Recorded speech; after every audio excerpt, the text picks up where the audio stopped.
No, the perfect? sound's not low. It was just me.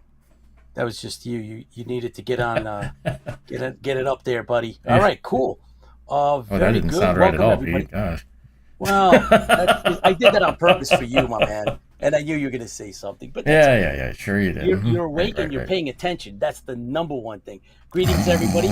Welcome to season 4 IFB Interfleet Broadcasting. I'm New York Pete, and this is my best friend Chris, the Tipsy Toaster. Yo. We want to thank you for tuning in. This is our news and pop culture sci-fi entertainment channel. Full disclosure, Chris and I grew up on 70s and 80s TV, movies, comic, cartoons, and we are big classic Battlestar Galactica fans. Welcome to our corner of the universe, and we have a great guest tonight, a great special guest, Oh, and then we're gonna have a Star Trek update yep. with Admiral Bran. Stimpson will be on, and he'll bring us up to speed. We're going to talk about Discovery and some of the other things that are going on. Gee So that's darn. I can't wait for it to be over with. I mean, well, it it's is. ending. Oh, horrible. Come Wrong voice. on, Sorry. come Yeah. on. Yeah, put on the face. Do the face. Discovery was, it's not Do the Discovery face. was the waste of time. Oh Yeah. my God, you have like that column. Do the face. Do the What? surprise face. No way. Yeah, Discovery was amazing. you've It been was, practicing. ah. Hey, listen, they can't all be great. At least there's Well, something out there, they can't all be Chris. good either, but Well, look, bottom line is it's a franchise that lives, right? And some would argue that it's oh pretty yeah, good. And it's got a fandom, and that's that's the exactly, important thing. Somebody wrote it. It's good. yeah, and it's out there. Maybe And you shouldn't have, but for those, yes, those of us that are hoping that someday there will be a Battlestar Galactica, reboot. somewhere out there, Yeah, exactly. there's a battle star waiting for you. Well, our fans are up and running. Professor Padman's on, and Paul Commander Kane is on, and Lola's on, Her name was and Lola. She was a Bert Oliver showgirl. Boehmer, award-winning sci-fi author. Bert, thank you for coming on. And Bert says I think I mentioned this. I'm going to put it out there now that Bert will probably cover for one of us In the as future. needed. Yep, he is available and he accepted. So we're putting him on the list. Bert, thank you so much for stepping up. So we're going to take you up on it and have you as a guest How did you co-host. sucker him? Oh, that's great. Yeah, thanks. Yeah. Love your singing, Chris. Lola says she loves your Hmm. singing. Yep, yep, yep.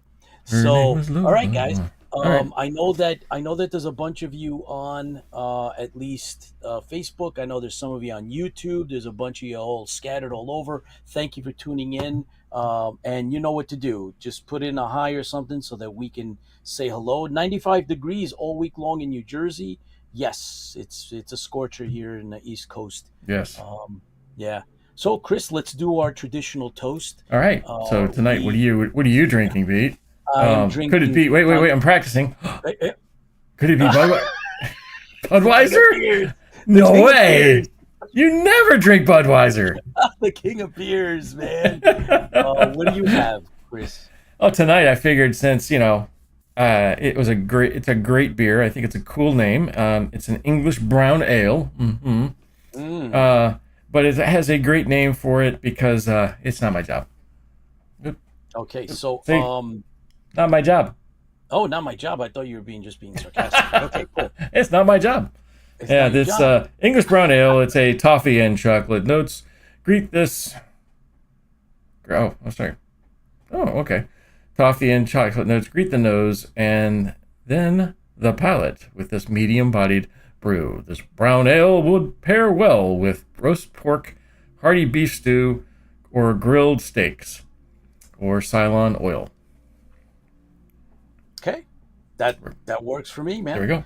Got my And chocolate fudge brownie ice cream. Okay, Lola, thank you. We this is appreciate Midnight you. Brewery, Rockville, Virginia. Oh boy, All these microbreweries around here. yeah, no kidding. You got it good. Are you ready? I am more than ready. Let's do this. Uno, Ready? three, 1, 2, two, 3. three. Yes. Hopefully, Budweiser, if you're listening, we are open to sponsorship. I know that Chris, you've You been can send reaching us out. anything. You can send Pete just beer since we buy Let's go. tonight's beer is actually sponsored by Chris's wallet. I That's think we right. ran out of the other money, so. Yeah, we did. But And I have my Blue Squadron glass. Ooh. let's go. Let's go. Let's Hey, go. let's see what it looks Yeah, like. go. Oh, it's gonna have a head on it. I do. And we're waiting on some other companies for sponsorship. So hopefully somebody's going to come through. And in the meantime, we will just keep plugging along. Mm. My Captain Kirk glass. Look at that. Set phasers on It's nice stun. and dark. Woo. That's a dark one. Yeah, that's nice nasty. But okay, you enjoy that. That's Might like as well. bread out of a can. I can chew this one. Yeah, I know. All right. Well, So, yeah. as we always say, thank you for coming out. We're here every Thursday, and we really appreciate the fandom. We appreciate those people who write the books, create the fandoms, create the fans. That doesn't sound right. The people, well, I guess we do create. We like the people who create the fans too. Hey, somebody has to. But anyways, it's important that we recognize you all, and important that we recognize that the fans fuel the fleet. So here's to you. Fans You fuel the guys, fleet. fans fuel the fleet. Keep the faith. Yep. King of Beers. King of Beers, and fair winds and How is- follow seas to Mr. Sutherland. Yes, that's right. That's a pretty good beer, actually. We typically do not celebrate the passing of icons, but We toast to them. Yes. yes, we do absolutely. So, Sean Shallow from Battlestar Bulletin Board is on. Pretty good. Thank you for It's joining no us bitter live. aftertaste. What kind of percentage we got here? I don't know. Nah, it's only How is it? 5%. You Nah, probably got. you should just let it go. Just Yeah. just You just chug this and chug it, and then should have bought a and then 6-pack so I could at least get a buzz. Oh boy. Anyway, we have outstanding guests tonight. Our special guest is none other than William R. Perry, stuntman actor, and he has been involved in some tremendous franchises, movies, and television as well. And he's also He's also a writer, and he goes to conventions, and so he's going to tell us a lot about what this is, that background is, because he's been in some really cool stuff, including things like I don't know, should we give it Nightmare on Elm Street and Predator and TNG, right? Next Generation TV. I mean, it's just Return of the Living Dead, Home Alone 2, Newsies, which I saw on Broadway, Elvira, Mistress of the Dark. I mean, a whole bunch of like television. I mentioned Wonder Years, just a whole bunch of slew of really cool stuff. And we have he shared pictures with us. So we have stuff, Lost Boys. Some of you probably remember Monster Squad. Let's see, License to Drive. Let's see, Freddy's Dead and Final Nightmare. Let's see, Hook, Poison Ivy. Man, come on, this is just cool stuff. And I'm just, picking things. Baywatch, Heart of the City, Motel. I mean, really cool stuff. Alias Season 2. So we're going to have him on. He's actually in the green room waiting as... Yeah, I'm ready whenever you are. And then we'll talk about writing. So he's got some novellas that he's written. We're going to talk about that too. So without further ado, let's bring on our special guest tonight, William R. Perry, stuntman. Remind me to put drum roll on this thing. Huh? Yeah, you got to get the drum roll, okay. Man. You got to do it. So I got that one. Yeah, here we go. Go. There we go. William Perry. Boom. And here you are. Dun, dun, dun, dun, dun. Yes. Jazz hands. Jazz hands. All right. Audio check. Are we good? Hello there. There we go. Can you? William, thank you very much for joining us. I'm choking on the beer that he drank. Chewy. I think that also doubles as a pancake, sir. Yeah, see, that's why it's just best Chewy. To go with the king.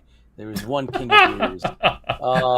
keep plugging it. Someday they'll come back and give us some money. I don't know. Yeah. At least give us a free beer or two. That's right. We have one of our big time supporters and good friend, superfan Fran, is with us. Fran Severin Levy and Chuck Bodum. Thank you for joining us. So all our regulars are coming on, William, and thank you. Do we call her Super Fran?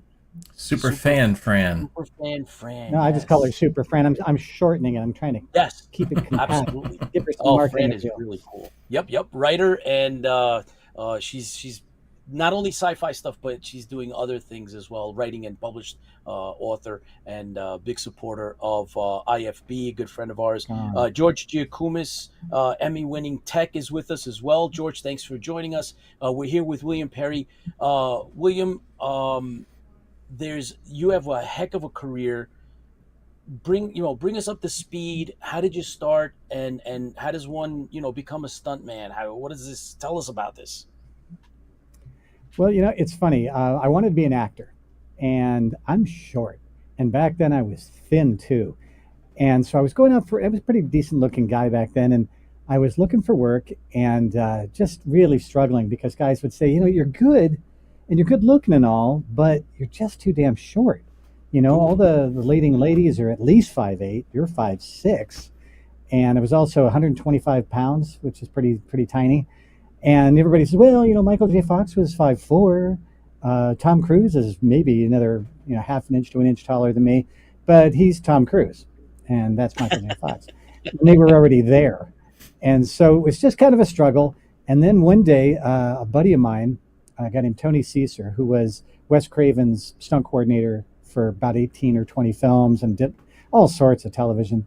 We were friends, and he said, I got this kid. He's on a show. He's 5'6", brown hair, brown eyes, looks just like you. And he says, you want to do a stunt? What's it pay? And what do I have to do? And he's like, you're just going to be a passenger in a car. Like, are we crashing? Sounds easy. He goes, no, probably not. I said, okay. He says, it's going to be safe. Don't worry about it. It's no big deal. It's for Disney, for a movie of the week. And I said, sure. And so I got into the union. And he said, there's not a lot of guys your height and weight that do stunts. Do you do anything action oriented? And I was a martial artist for many years. My brother was ninth degree black belt and taught me for many, many years. And I did skateboards and BMX and motorcycles. And he's like, oh, this is it. You're in. And so instead of auditioning like you have to do and waiting around for phone calls and agents and all that other nonsense, people would just call. Hey, you available on Wednesday? Yeah. Okay, see you then. And that's great because you spend, for every audition you may audition for 50 shows before you get one. And it's a lot of time and expense. You can't really have a regular day job or a life. And so all of a sudden people were just calling me. And because of my height, my weight, there was probably only other 5 guys that, could do that kind of work. And there was enough work for all of us because in the 80s, a lot of teen-oriented movies, your Ferris Bueller's, your, slasher movies, and they're always killing off teenagers. And people, I'd been told once, the guy looked at me and says, you have the arms of a 13-year-old girl. I thought, thanks. And he said, no, that's good. It's good because most of the other stunt guys that were out there were like ex-gymnasts. So they were, the frame of a tortilla chip, where I was more like a pretzel. And he said, that's great because you can double girls, you can double, kids of all ages. This is a really good place to be. And at the time I thought, yeah, but I want to be an actor, man. I'm an actor. And act like a stuntman. And I was working all the time. And people I know who'd been struggling for years to get into the stunt business. I started on Next Generation my first year. Like, wow. You got a series in your first freaking year? Wow. And they were, really, it was so crazy fortunate, just so good. And they even let me stunt coordinate on that show, which was really fun too. At the time, it was a humongous budget. It was the biggest budget television show of its time. I think we had $1.5 million to $2 million an episode, which now would pay for half of one person's week, on Friends or something. But at that time, no pay for the catering. Yeah. Yeah, maybe. So it was a really big deal at the time, and it was just really, like I said, my martial arts, my skateboarding, all that stuff, really played in well to what I was doing. Right place, right time, and knowing the right people. I just happened to be friends with a lot of people who were involved in that. One of my best friend, a guy named Lee Waddell, was also getting into the business, but he had to compete with 300 plus other guys because he was 5'10", 185 pounds, just like everybody else. Wow. And so he was very, very irritated with me at the time, but it was just great. It was, like I said, great timing and a lot of fun. I used to say that, when you say you're an actor, they go, really, what restaurant? And when you say you're a stuntman, the girls go, oh, oh, you're so strong and you're so brave. So it carried a lot of extra weight with it that wasn't necessarily earned, but I'm all right with that. So yeah, that was kind of how it all started. And there was just a lot of work out there. And you had to hustle. It had to be your full-time mindset. Even if you were, you'd work some crappy night job so that you could be available during the day for when those jobs came up, or to go out what we call hustling, which was going out to the sets, sneaking onto the lot or sneaking onto a location, bringing her pictures and resumes, putting them in the hand of the stunt coordinator or whoever was running the show at that time, and just hope to God they'd call you. And I never made a lot of business that way, but people learned about me from that. They're like, oh, you're that little guy. Oh, okay. And so you did a lot of that, but it was 24/7.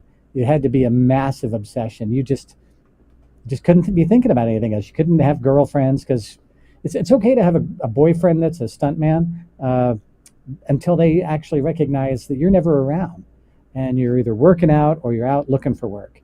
You can probably work 2% of the time, 3% of the time at most. If you're lucky, 5%. And the rest of the time, you're struggling to get a job, or you're doing some crappy day gig you hate because you have to make some money. You got to get some rent. So it's when people talk about what does it take to be a stuntman, it's like independently wealthy, a really nice girlfriend who will let you stay at her place and not charge you rent, and a little bit of skill. Most of the time, because it's not the skill that gets you the job; it's your ability to be available and a good salesman for yourself. Make sure people know what you can do. Yeah, it's very different. People always ask, well, I could be a stuntman because I could be like you because I'm fearless. Like, you're so wrong about that. Fearless is the worst trait you could possibly have, because fearless guys do stupid things, really, really stupid things without any preparation. Whereas a fearful person like myself, you're like, I am going to absolutely, get rid of any possible chance that I'm going to get hurt. Anything I can change that will make this safe, I'm going to do, because I may have to do it 5 times. And if you get hurt the first time, now the production grinds to a halt while they find somebody else that's available that day who can scream, over there and take your spot, which is not a great place to be.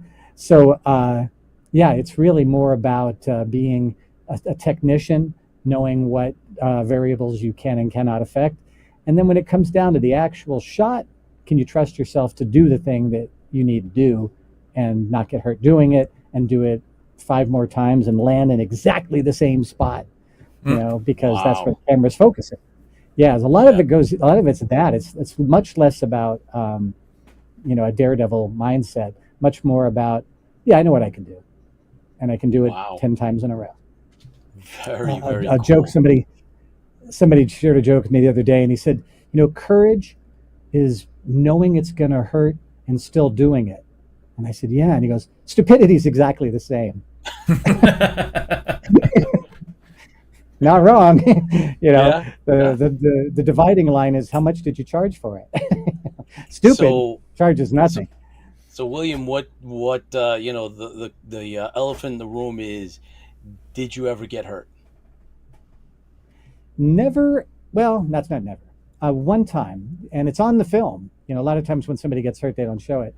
We were doing Elvira, Mistress of the Dark, and there's a scene where we're trying to break Elvira out of jail, and we cut a hole in the ceiling, but we're standing in the center of the hole that we're cutting because we're not very bright. And so we cut the hole, and then we all fall through the ceiling. And as we do, what they had done, a little behind the scenes magic, they to make the landing softer, they take a false floor of plywood, and they put it on top of Dixie cups, styrofoam cups or paper cups. And when you land, you smash through those cups, and it gives you a softer landing. Apparently, not if you weigh 125 pounds. If you weigh 125 pounds, the cups don't break, your knees come back up, and they smash you in the face, and you break your nose.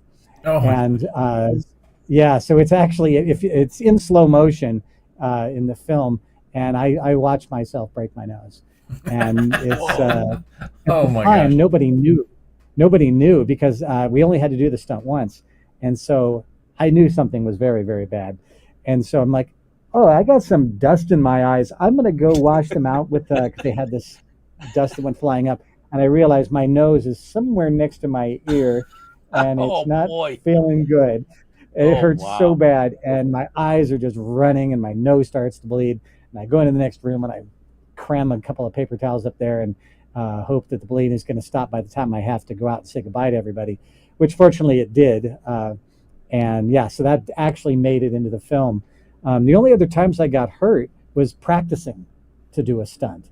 I was on a trampoline, didn't make it to the landing pad because, just one more. I'm pretty tired, but I can do one more. And went up in the air and didn't make it to the pad. I still tried to tuck and roll, and I crushed my wrist across my own knee. That's a sound you won't forget, by the way. And wow. And then the only other time, I would say it's an injury, but a little different. There was a movie called Breaking the Rules. They put me in a clothes dryer. I don't know why they actually used a human being. They could have used a dummy. They could have just put clothes in there. And I got tossed around, and the heat was off, except there were so many lights, it was really warm. And every time that thing would turn upside down, I would fall on my head on one of those paddles inside. So I was fluffed. I was folded, but not fluffed. And I was in it for a minute, and that's 60 revolutions. And then they said, we're going again. Oh, God, I'm so dizzy by this time. All I want to do is throw up. And he's like, can you go again? I said, if I go again, I'm going to throw up. And he says, no, you won't. I said, no, I'm going to throw up. I guarantee it, absolutely. Ready to throw up now. You put me in again. I'll do it, but I'm going to barf. He said, okay. They put me in again, bang, bang, bang. Think about, like, even if you were just to lay on the ground and try to do 60 consecutive somersaults. Oh, man. And then you don't know where you are by the time you're done. And so I got out of the second time. I'm like, bah. And so I gacked all over the place. And they said, can you do it again? I'm like, sure, why not? I couldn't feel any worse. And ever since then, I can't even turn around quickly. Something happened. It screwed me up really good. And so I'm sure I had a concussion. I've had a number of those in my life, so I recognize them. I think I've had 7 concussions. Wow. That's not a good thing, by the way. Kids, No. Stay in school. Don't get concussions. Wear a helmet when you do anything you know is going to bash your brain. So anyway, so that was another one where it's in the film, but I swear to you, if you watch the film, you can't tell if anybody's in there at all. So it was all for nothing, and then it went straight to video, so it made almost no money. So, yay! These that's things the happen. fun side. Yeah, no kidding. Holy Twister. Yeah. That's from Paul. He says, Holy Twister. However, we have a bunch of fans tuning in from all around, William. James McCoy, thanks for joining us. Mike DeBrune from down on Texas, actually. Real life. Down under Texas. Guy. Wow. Yeah. That must be Corpus Christi. It's down there. Let's see, who else? Takib, thank you for joining. Ibrahim, thank you for joining us. We're here live. Dave Thanks Frank for having Moore, Mary Jimenez, and Mitch, Scott Good, Iris, let's see, Scott Good. Yes, Scott, gotcha. Thank you, man. So, guys, thanks for tuning in. I know you're watching over on YouTube as well. a couple of other places. We're here with William Perry, professional stuntman, actor, and a writer. William, I guess now's the time to bring this up. A lot of us have seen. Well, we used to watch the old Fall Guy, right? Because we're from the '70s and '80s, so we used to Oh yeah. watch the old show. The new movie came out. I thought it was a great movie. My best buddy here, the Tipsy Toaster, he really enjoyed it as well. We're gonna have Eric Larson, the son of Glenn Larson, is gonna come back on our show. We're gonna have a recap on, he did the red carpet and the premiere and all. However, if you didn't see it, I'm hoping that you did, but only because I wanted to know how, like it seemed like they were showing us a lot of what really happens when you're doing stunts, and you would know better than anybody else. So what's your take on Yeah, all that? generally speaking, the stuff they show is fairly accurate. It's just the speed with which things happen. I mean, you want to make a 14-hour movie about sitting and waiting for your stunt to happen. That's more accurate. You get there at 6. You may not do your stunt till 4 or 5 p.m. You're Oh, just wow. sitting around all day long, trying to stay warm, trying to be ready for when they need you. So, in any movie, time is compressed, or it would be stupid to show them sitting around for hours at a time. They may allude to something like about how long that takes, but that is, a lot of the stuff, pipe ramps and air rams and all that kind of stuff, the explosions and all that stuff. I mean, much more anymore. Most practical stunts aren't as practical as they used to be. A lot of times they can do green screen, and they can do things, with CGI and combinations of CGI and practical stunts that make things safer, makes it more repeatable. And so there has been a lot of focus on that sort of stuff. That's why I still love the James Bond movies, even the more recent ones, where there's still a lot of practical stunts in there. There's always, some way that they're keeping things, safe as they can make them.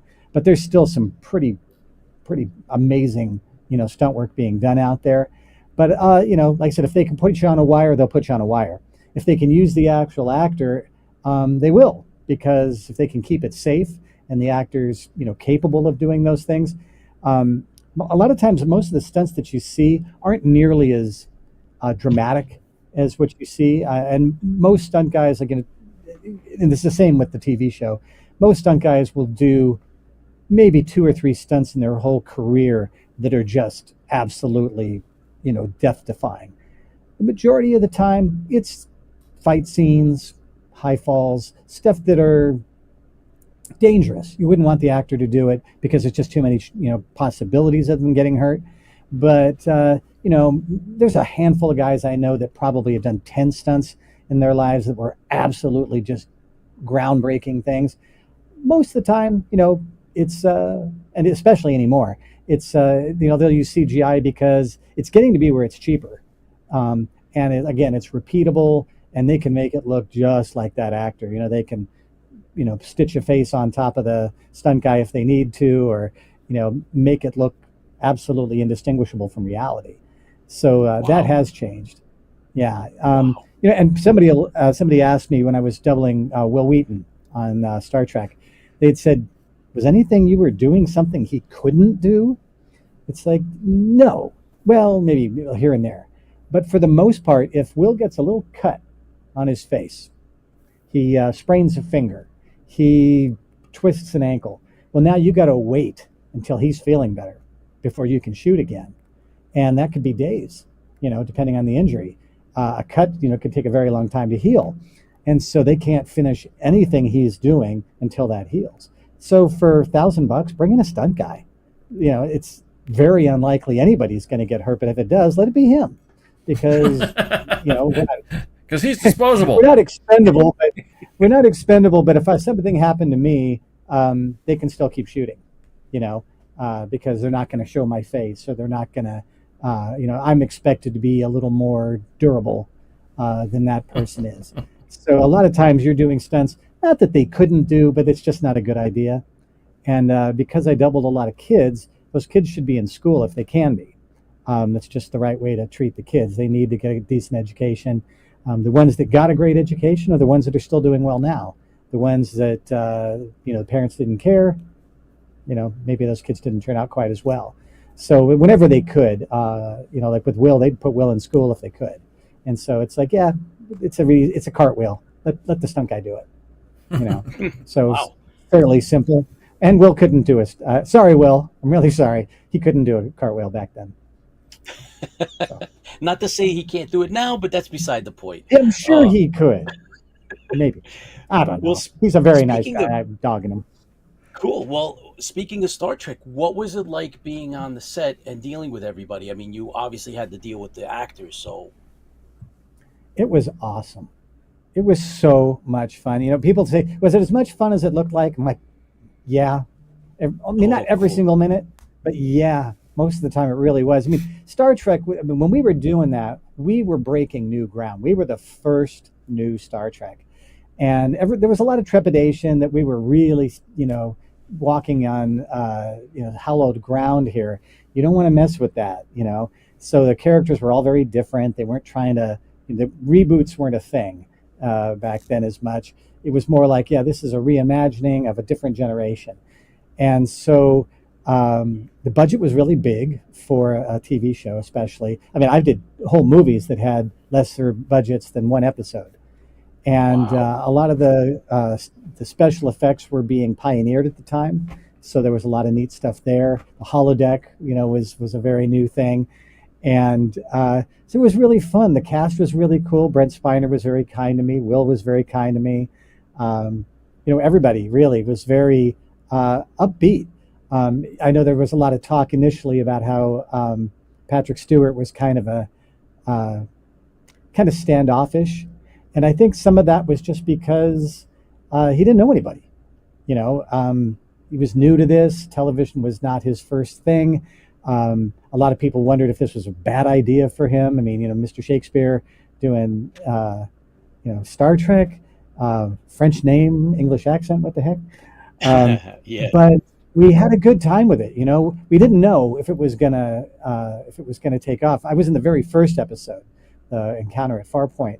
And I remember we did the premiere was at Paramount on Sunset or on Hollywood Boulevard, and I remember going in there and watching this with the rest of the cast, and we weren't convinced.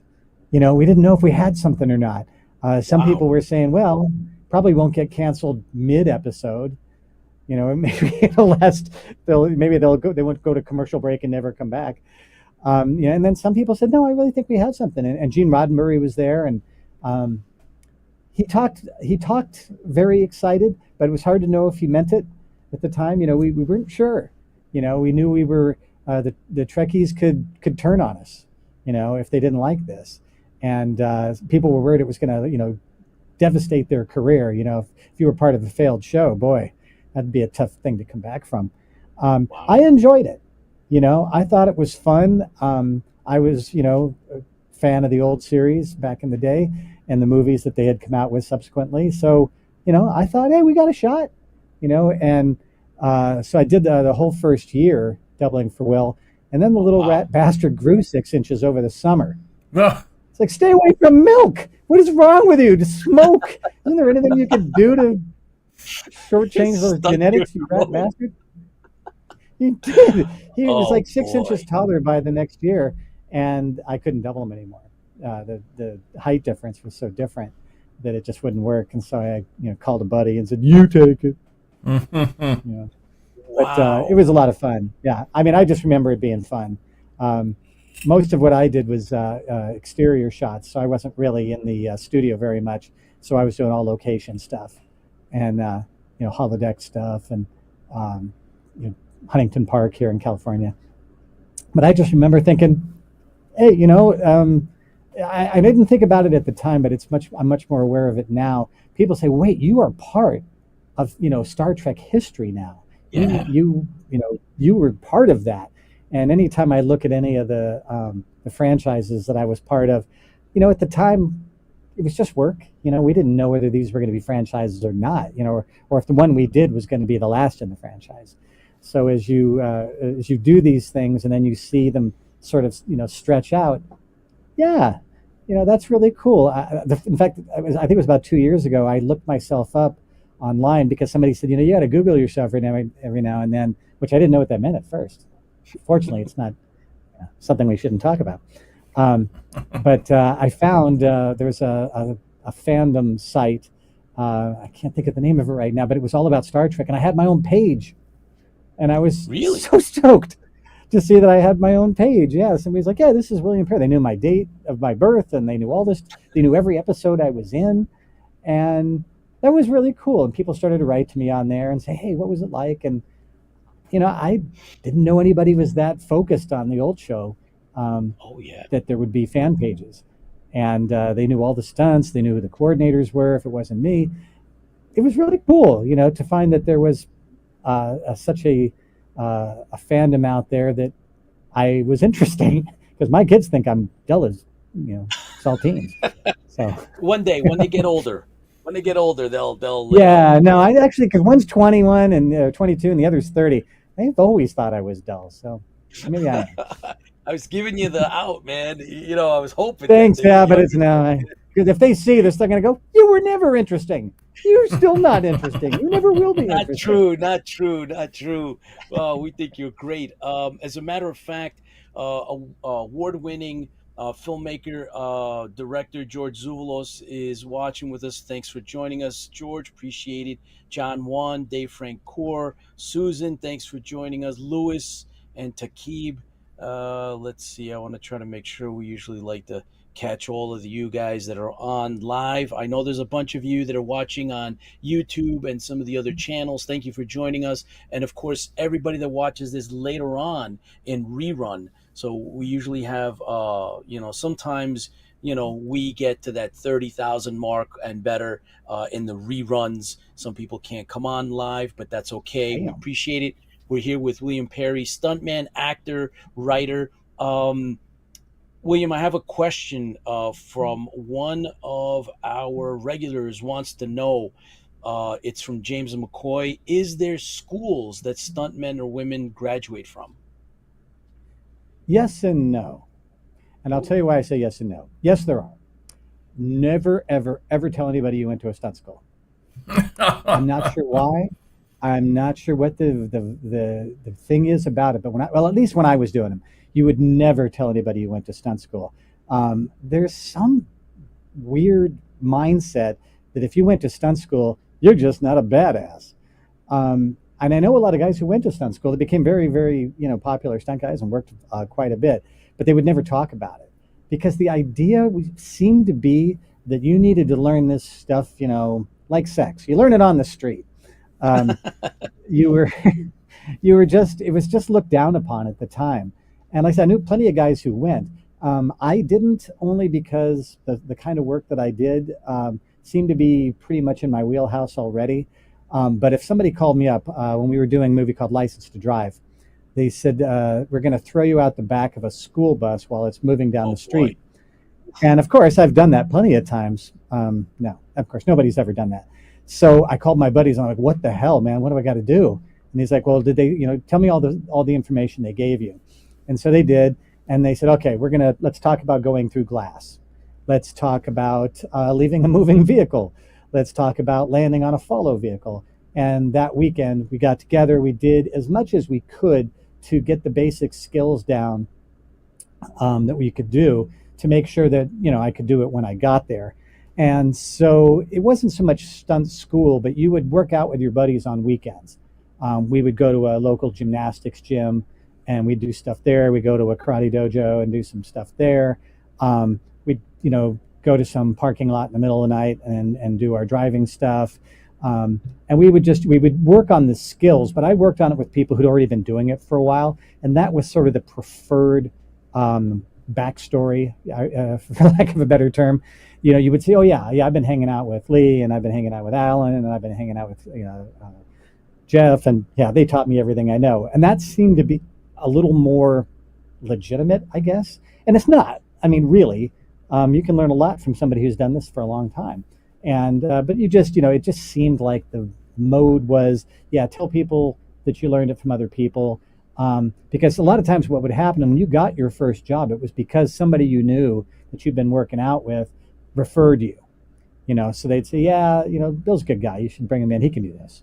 And then that was all it took. So you would get your skills there, but you still needed to hustle. You still needed to know other stunt guys. You still needed to be part of the community before you'd get that first gig. That's a great question because most people ask about that and they just assume that everybody did. And like I said, a lot of people did, but oddly, it just wasn't something we talked about back then. Wow. Well, that's fascinating. So there was a lot of hands-on education. Experience Yeah, counts for a lot. Well, it is what it is. yeah. Tim and Shirley and Jamie, thank you for tuning in. We appreciate you watching live with us here with William Perry, who is actually a stuntman, actor stuntman, and a writer. So tell us, William, about the acting side of things. You made a career out of the Yeah. stunt, but what happened with the acting? I did do some acting in film. The times that I got acting roles, I mean, I was a good actor, probably better now than I even was then. But because of my height and weight, it just wasn't something that they were looking at. But I did get some parts where they're looking for a stuntman that can act. So when we were doing Predator 2, they said, okay, we need a bunch of stunt guys. And they basically, there's a scene in the film, if you've seen it, where they're in a subway and they used all stunt guys in the subway because the Predator was going to basically break through the ceiling and shoot or stab or spear or fillet, anybody in the room. And so there was like an 80-year-old stunt woman, and they brought her in just because everybody loves her, and she wasn't really doing anything that spectacular, but there was a lot of firearms going off, and so better to have a stunt person if you can. Plus, she looked great, and so they brought me in and they had me audition with a bunch of other stunt guys, and they were just looking for guys who could say their lines and do it believably. And I went in, and there was this guy, Alex Chapman. Alex is a great guy, did a lot of stuff. Looked like he'd been through a weed whacker. I mean, just had this crooked nose, weird spike of white hair coming out of his head, and tattoos all over him. And they were looking for gang members. So obviously, Alex is the guy they're looking for. I'm this little preppy, Brat Pack looking, guy. And so we're auditioning and he gets in and I'm like, oh, it's obvious, Alex is the guy. And they said, one of you's the crony, one of you's the leader. Clearly, he's the leader. I'm the crony. And I didn't worry about it because I didn't know. I knew I wasn't going to get the part. And they switch roles. I'm like, oh, they really like Alex and they want to see which part he's best at.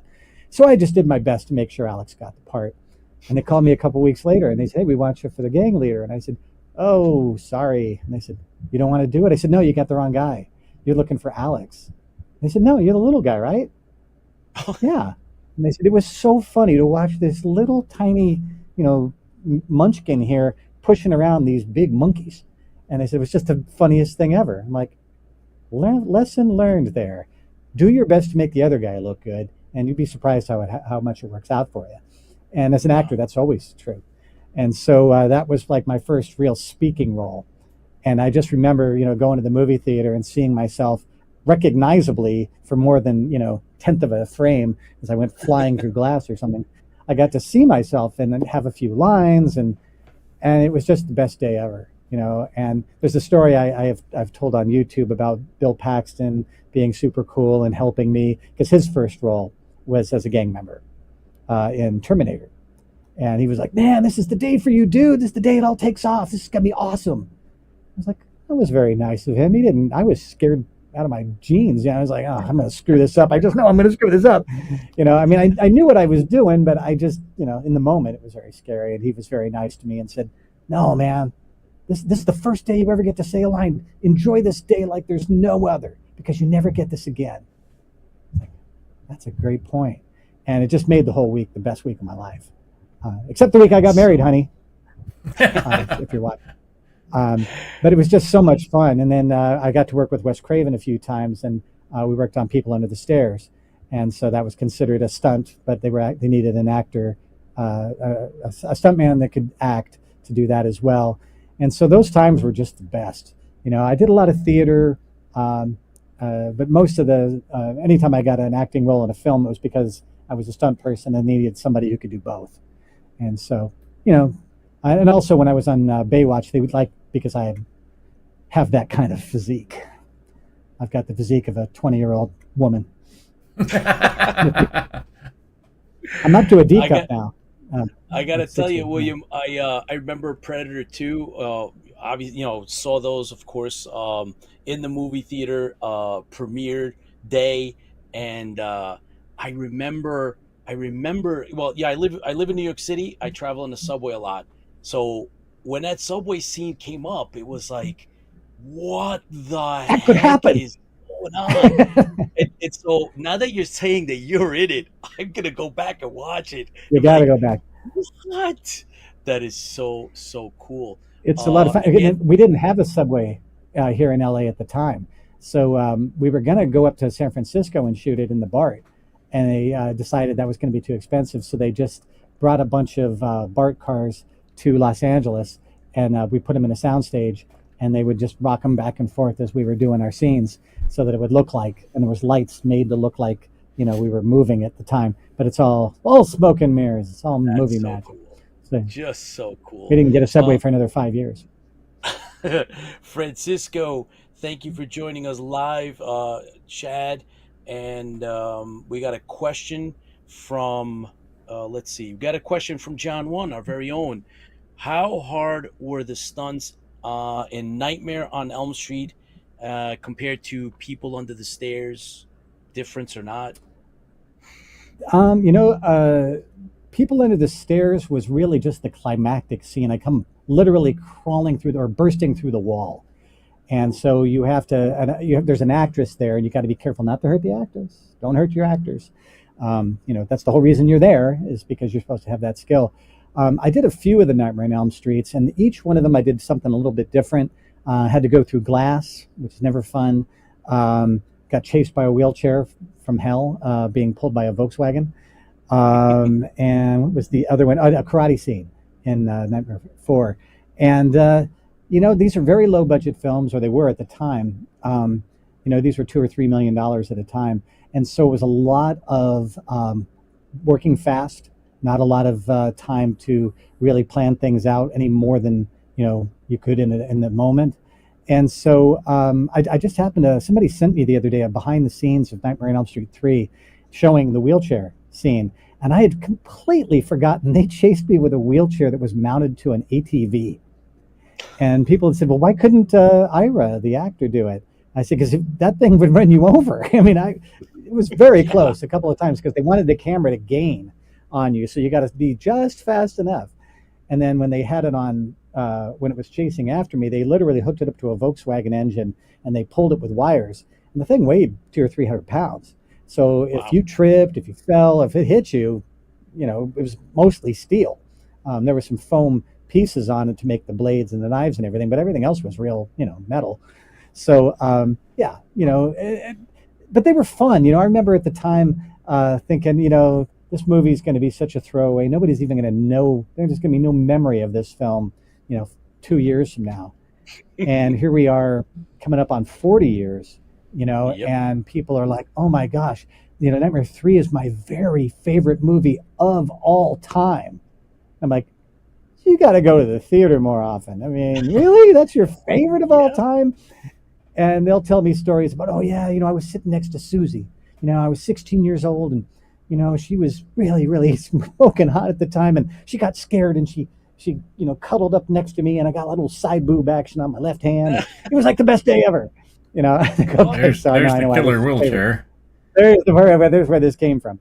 But I watch it, and I used to never. I got out of doing movies when I was about 36, 38, and I didn't tell anybody at my new job. I was starting to do web development at the time, and I didn't want to tell anybody about my checkered movie past, because I just thought, oh, people are going to just tease me about this. They're going to go, oh my God, those movies are so awful. How can you do this?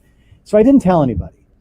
And then a friend of mine started doing conventions, and he's like, dude, man, these movies are such a big deal. And I'm like, no. And they are. A lot of people, there's this whole spooky crowd, that's really into these. And the Star Trek stuff, there's conventions all over the place. And I was really surprised. People are like, hey, would you like to come out? I'm like, I don't know that I can afford that. Like, no, we pay. I'm like, you pay? And I said, yeah. And people will, you sign something and, you get $20, $30. I'm like, get out of here. They're like, no, these films mean something to folks, and they really, really would love to hear your stories and talk to you about the making of the movie. And it's like, that'd be so much fun. And it is. I've gone to a couple of shows, and the fans are just rabid. They know these movies backward and forward, and they just love them.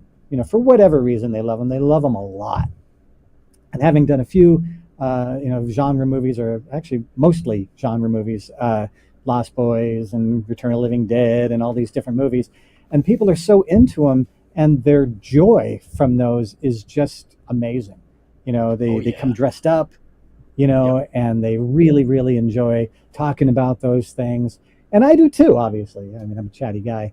So it's really been one of those things I can actually, say it proudly. Yes, I was in Nightmare on Elm Street 3, damn you. And I'm proud of it now. It's like I'm coming out about my, I've got my Pride Festival, my horror pride, So it's been really fun to find how much people remember them and how fondly, and how the stories that bore my children to death are actually welcomed by people who are into those. Absolutely. Sueli and Hyder and Patrick and Horace, thank you. And Wait, Andre Patrick's and here? John. Yes, Patrick and Alejandro today? Yes, of all days. Thank you so much, guys, for joining us live. We're here with stuntman, actor, and writer William Perry. Has been in a whole bunch of different, the coolest movies that you could think of, including Star Trek: The Next Generation. But William, tell us about the writing that you went into the writing. Yeah. About 2 years ago, I had a nightmare. Just the worst possible thing I could possibly imagine. My wife is a therapist, and as we were walking the dogs, I told her a little bit about it. She said, "Ooh, no more. I don't want to hear anything about that." And she wasn't kidding. I mean, it was like, nothing. I don't want to hear this. And I do some audiobooks for a horror book publisher in England. And I wrote him and I said, "Hey, I just had the scariest nightmare. Seems like it'd be a really cool story."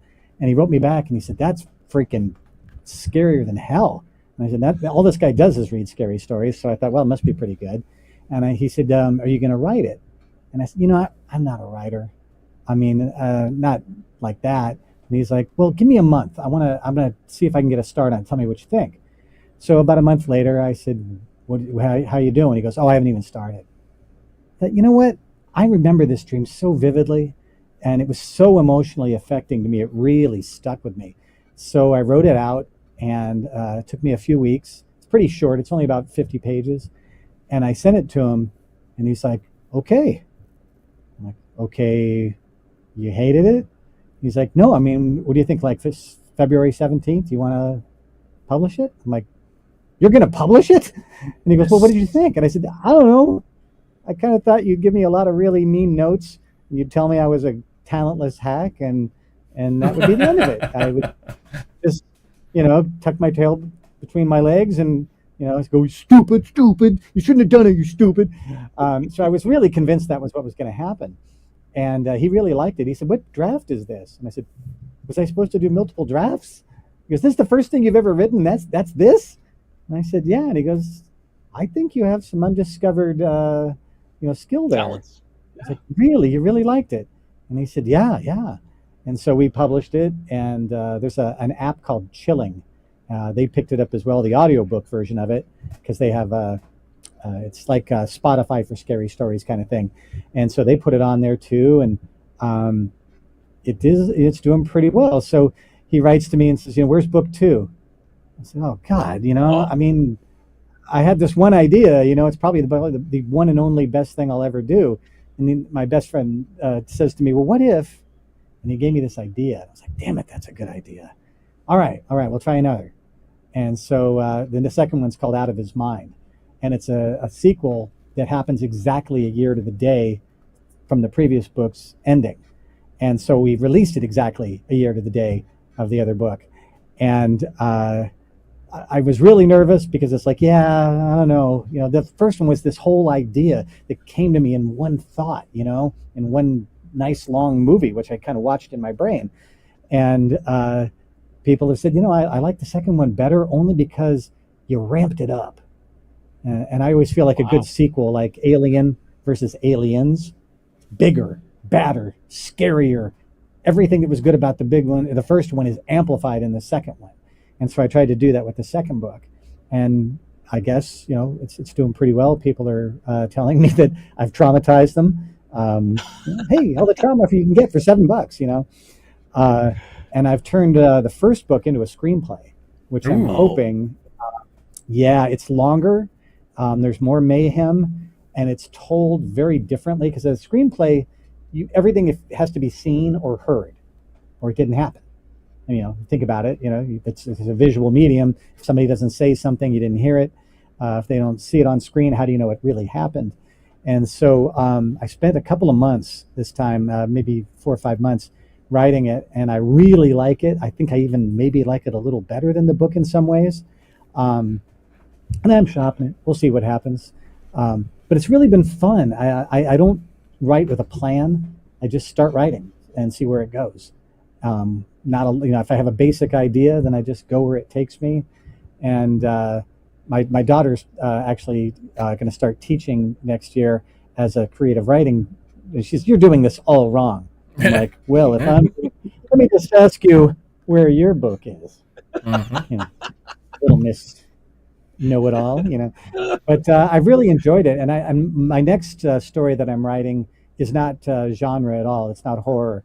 It's kind of a baseball story, kind of Field of cool. Dreams-esque sort of story. Nobody gets beaten with a baseball bat or any of that. It's actually, I know, gosh, but it's much more kind of lighthearted and fun and not real super thinky. It's kind of your summertime book that's just fun reading.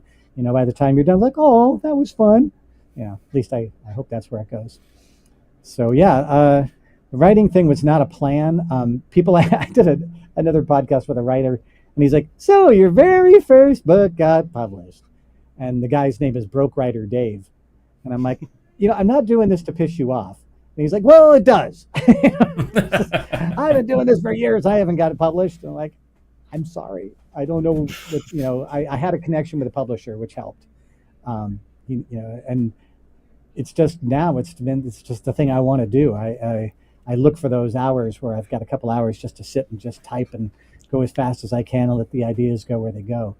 And that's been a lot of fun. Like I said, it's something I didn't plan on doing, but I think I'm a good visual writer in the sense that I hopefully paint pictures that mean something. And there's a scene in one of the stories that's very, very vivid. I guess I shouldn't give it away, but it's a guy who's a writing friend of mine, teaches writing in Santa Monica, said, most people don't do what you did. And I said, like what? He goes, like, I wanted to throw up at one point and I wanted to cry at another. Well, that says a lot. So you enjoyed it? I mean, I'm sorry. He goes, I don't like horror books, but I liked this just because the writing really spoke to me. It really was very visceral. You could really feel it. You could smell it. You could taste what you wrote. You can really get that sense of it. I'm like, well, that was the plan. So cool, So I'm really enjoying it. I don't know that I think of myself as a good writer. I read the reviews and people say they liked it. So I just keep hoping that keeps happening. And You that did there's something new right. stories to write. Yeah. And having read, I think I've read probably 30 or 40 books for Audible. I think I started to get a sense of the genre and the pacing and the kind of way you have to describe something. You don't say, his arm was cut deeply. You say, his arm was hacked wide open, blood and sinew spraying into the face of the arm. So you have to give them the kind of language that they expect, in that kind of writing. And I think I got a pretty good memory for that stuff. Wow, that's really So that's cool. right. Available Jimmy everywhere, by the way. Jimmy Clifton's with us. Believe it or not, Solid Rock Church is with us. David Little and Linda Pearson. Yakov is with us. Leon, Shermer. Hi, Sherman. Jason Solomon. Thank you for joining. Jason Kellner. Morning all from York, England. Thank you for joining us. We're here with actor, stuntman, writer, William R. Perry. And there's a couple of loose ends before we get into availability and some of the other things. Um, on your website, you toured with Michael Jackson once upon a time, and I remember I tell you, I seeing. am the luckiest person. I have just walked into some of the coolest things. A good buddy of mine was Chuck Norris's stunt double. Oh, And I had started getting into doing websites. And he said, "Hey, Bill, I need a website." And I said, "What do you want? And what is this for?" He said, "There's this thing called the Rocket Belt. And the Rocket Belt is the old Bell and Howell Labs rocket from the 70s. Kenny has that rocket. And he would strap it to his back and he'd do air shows. And he said, "I want you to do a website about this." And I said, "Kenny," and this is the early days of the web. I said, "And nobody buys anything on the internet that costs over $100. This Rocket Belt flight is $20,000 and it's only 21 seconds." And I said, "This isn't the kind of thing people see on the internet and go, ooh, I got to have that. I want you to come and do my event." So I built the site for him stupidly inexpensively. And he called me 2 weeks later. He says, "Bill, you know who called me today?" I said, "Who's that?" He said, "Michael Jackson." I said, "Shut up." And he goes, "No, he did." And he just booked me for the Dangerous Tour all next year. We're going all over the world. It's the climactic moment of the concert. I should have charged you so much more money. This was a big mistake. But then later, maybe a few months later, he called me from England and he said, "Hey, I got a guy here who's not feeling well. He needs to go home. Can you come to Europe and tour with us?" I'm like, "Well, let me just look at my calendar." "Yeah, I Check think my it's schedule. available."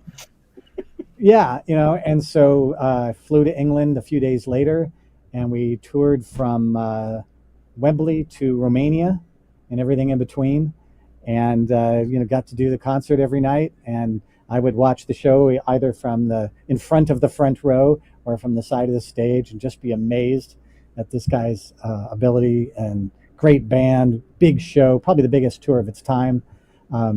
There was so many people; it was 110,000 people almost every single night. whoa. And we would go out and we would bring the rocket belt to the center of the stage, and Michael would put on a helmet and his flight suit. Well, when he ducked down to put his helmet on, Kenny and he would change places.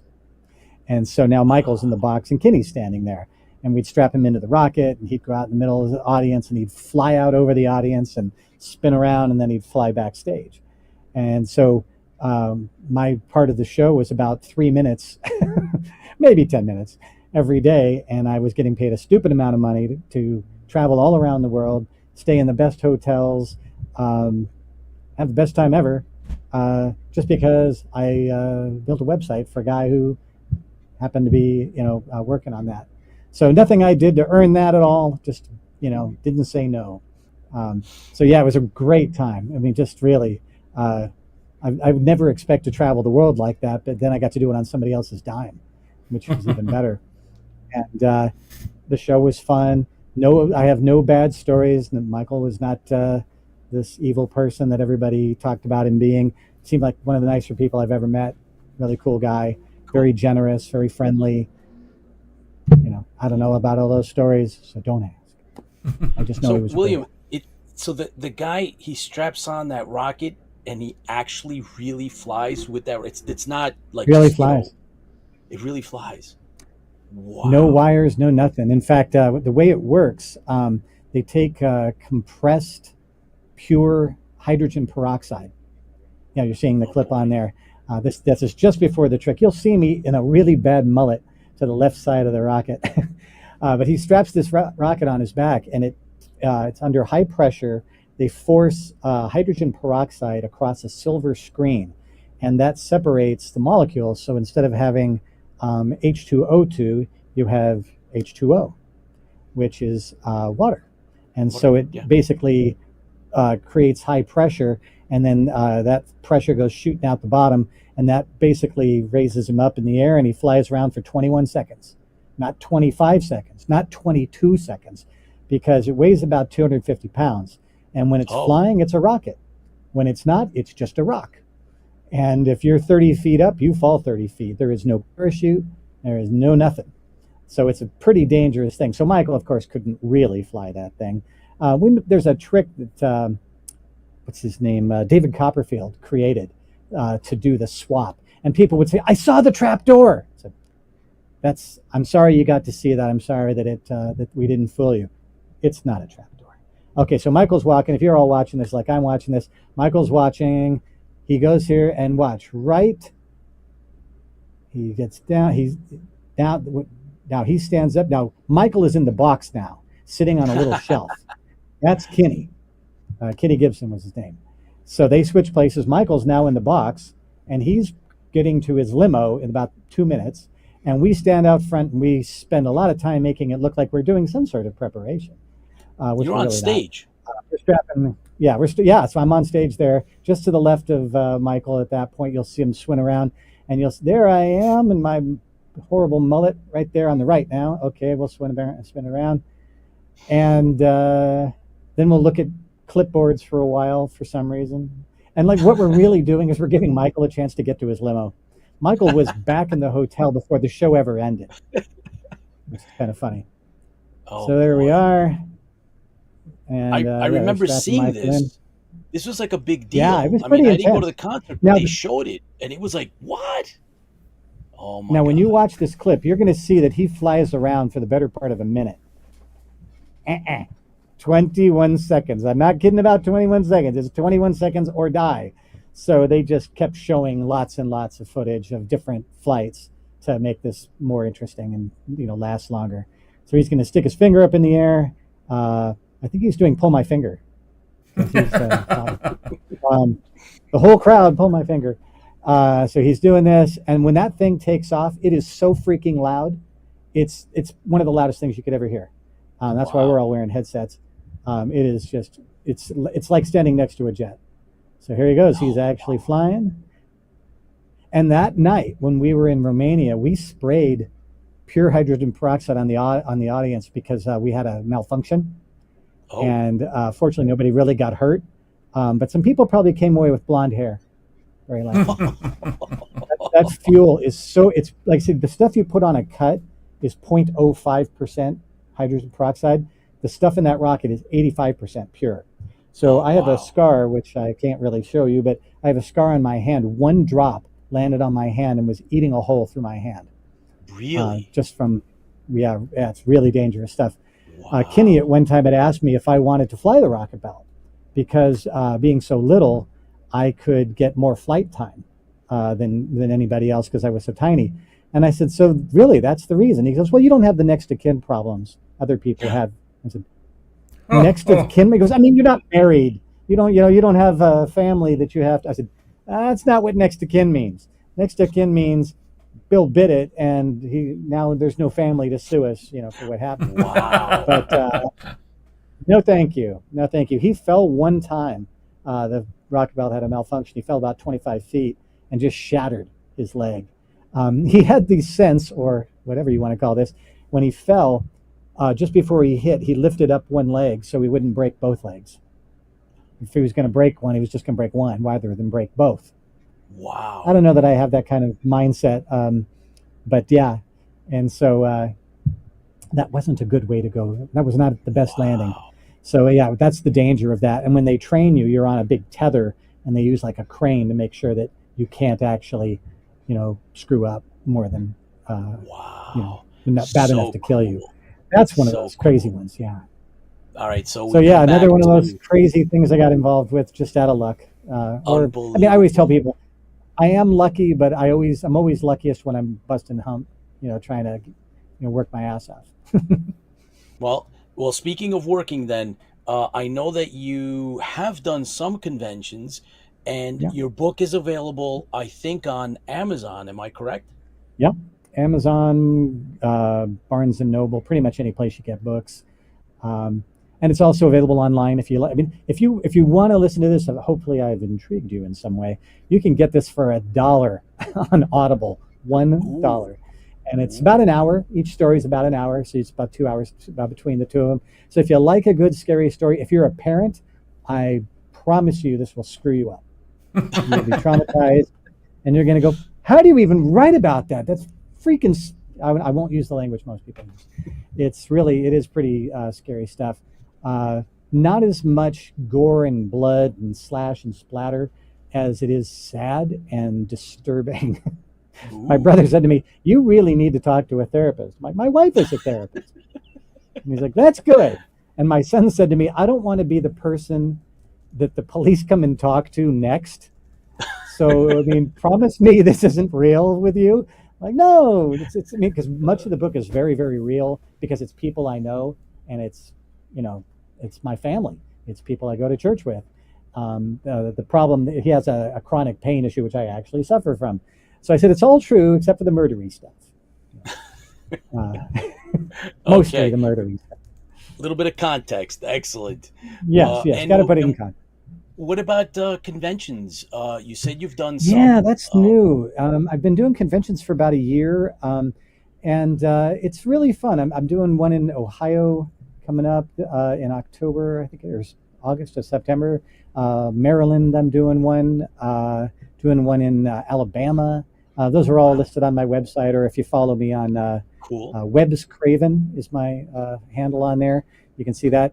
We're doing one actually in August. I'm really looking forward to. We're taking the casts of Nightmare 3 and Nightmare 4, and we're going to do sort of a thing where we're going to show our favorite clips, like you were showing there, talk about that. And it's only for like 150 people. And we're just going to hang out. We're going to have sort of a fireside chat, show our favorite clips from the movies, and just talk with the people that are there. And we'll do some signing and that sort of stuff, but we're auctioning off stuff for charity. And it's just fun because I haven't seen a lot of these folks, face to face in 35 years.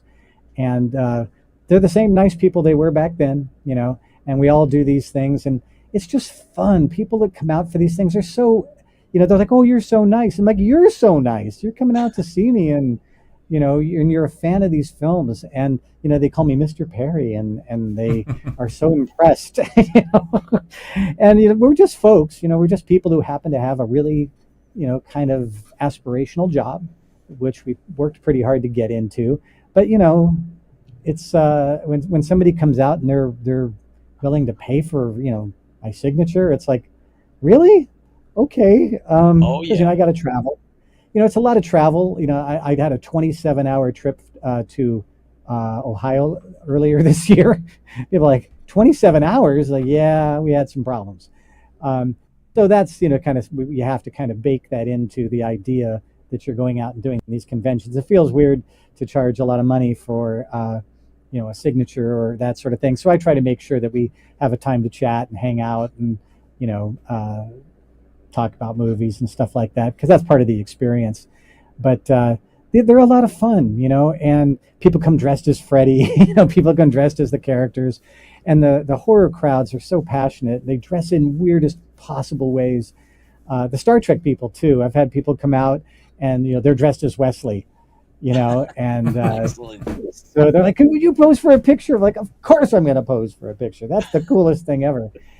And they, they're so into it, and there's just this joy. They go to these shows, and everybody talks about nerd culture and all that. You go to these conventions, fly your nerd flag high. You don't have to be embarrassed about the fact that you're just an absolute horror nerd or sci-fi nerd or whatever. You do it because it's what you want to do. And there's 10,000 other people at that show that are just like you. And so, you find your tribe, and you get Oh to yes. enjoy it. And, you go back to your accountant job on Monday morning and nobody's the wiser. You got to have some fun with it. And it's just so much fun. I like I said, I would do them every weekend if I could, because they're just fun. My wife hates chit chat. She's like, "Yeah, 8 hours a day of chit chat, shoot me in the head." I'm like, "No, man, I go to these things. That's what charges my battery, is hanging out and talking like this. I mean, we're doing the same thing. That's what makes me feel great. It's fun. I had a great time doing those things. And when people, hear a story, I get to tell them something about that show they didn't know. And so they go back and they watch it again. They're like, Oh yeah. I saw that guy. I talked to him, and he said that you can see the wires when it's pulling the wheelchair, and that now you see it, and then you can't unsee them, And then they'll watch the show with a friend, and they're like, no, watch for that. And then they get to share that little nugget of gold that they got That's right. from me, and it costs me nothing. I just tell them a story that I thought was fun, and now they tell that story, and they'll watch that show 100 times over because you got to see the part And when you watch Nightmare 3, if you watch that movie, when the wheelchair is getting pulled away, if you don't see those wires, you're blind. I don't know how this ever got it through the editing process. They're so obviously there, you can't see anything but them. But I guess if you're watching the movie and suspension of disbelief is there, you can watch that and not be bothered. That's what it's all about. But now you'll watch it. And I was really hoping you were going to say LA Comic-Con, because I will be there in October, which is I've never done. Well, sometimes that I go one. I go times just to be a fan. I would love to do Comic-Con. Right now, a lot of the Comic-Cons aren't as into stunt people because they're like, oh, that's not the actor. It's like, I'm the person that did the thing that you think was so cool. Exactly. Because a lot of times, people say, oh, stunt people don't get the credit. I don't know. I think we do okay. But when the conventions, if I told them I was an actor, they're interested. If I tell them I'm a stuntman, nobody cares. But they do. I've had more fun doing these shows because the other thing is people get their poster signed, and so they get Ira Hayden, they get Ken Sagos, they get all the actors, and then their poster is finished.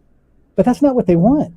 They want to be able to take that poster back to another show. And if I'm sitting there, they're like, "Wait, you were Ira's double? Yeah. Mm-hmm. What stunts did you do?" And I tell them, like, "Oh my God, that's the best stunt in the whole movie." It's like, "Yeah, thanks." I'm like, "Will you sign my poster?" Of course I will. And now they get the joy of not having the poster be complete. Right. They get a chance to haul that sucker out, and show it to their friends. And some of these guys are like, "Oh, wait, you were the second electrician on the third day of," they want them all. Yeah. They're completists. Yeah. Yes. They really want to dress that thing up. Who dies with the most signatures wins, And so, yep. And I love, somebody had showed me a Predator 2 poster and they said, "Can I have you sign right under Bill Paxton?" And I tell you, that chokes me up to this day because Bill was a very cool guy and he's passed, and it's very, very sad. And I was like, "God, I don't belong next to Bill Paxton." And he's like, "No, dude, you do." And I'm like, "Really? Okay." And I'm so honored, really, and they're like, "Gosh, thanks for doing it." I'm like, "Thanks for doing it. I feel like I just desecrated the damn thing. But if you want it, I'll do it." And people will bring you their artwork that they've done. And some of these people are just incredible artists.